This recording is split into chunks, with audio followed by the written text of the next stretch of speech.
xodimlar bilan munosabatlar yaxshilanadi, biznesimiz yaxshilanadi, ko'proq qiymat yaratamiz. Assalomu alaykum Feruza aka.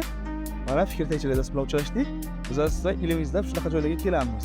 Bu ilm izlash odam uchun qanchalik manfaatli? Endi avvalo manfaatligi biz endi ko'proq biznesda bo'lganimiz uchun biznesdan tashqari biz har bir erkak oilada ham boshqada ham kim biza desa avvalo qaror beruvchi biza. Ilm bilan qaror berish qaror sifatini keskin yaxshilaydi. Va biz o'shana oila rahbari, biznes rahbari sifatida odatda bergan qarorimiz faqat o'zimiz uchun qimmatga emas, atrofdagilar uchun ham qimmatga tushadi. Atrofdagilarning hayotiga ham ta'sir qiladi. Shuning uchun biz ilm olishga mahkummiz-da, erkak kishi sifatida, ikkinchi tomondan tadbirkor sifatida. Qancha ko'p ilm olsak, qancha ko'p qilayotgan qarorlarimiz sifati yaxshilansa, shuncha oilamiz yaxshilanadi, farzandimiz yaxshilanadi, oila bilan munosabatlar yaxshilanadi, xodimlar bilan munosabatlar yaxshilanadi, biznesimiz yaxshilanadi, ko'proq qiymat yaratamiz, ko'proq yaxshiroq ishlaymiz.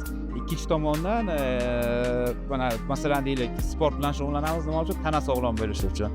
Mana bu ilm izlashimiz bu miya sog'lom bo'lishi uchun muhim.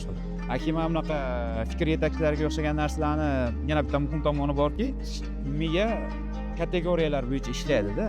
Deylik, masalan, miyani bir tomoni asosan kundalik vazifalar uchun ishlasa, xuddi prosessor deydi. Qo'yil masalan, men gapirib turib, qo'limni harakatda qilib turibman.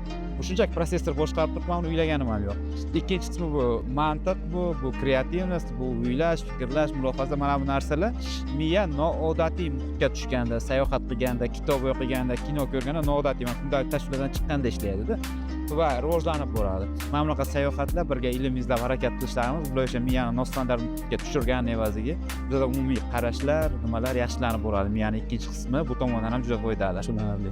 Shunda har bitta inson albatta ilm izlashi kerak. Xuddi shunaqa qanaqa yo'lni izlashini har kim o'z nimalariga bog'liq. Kim uchundir treninglar, kim uchundir kitoblar, kim uchundir podkastlar bo'lishi mumkin.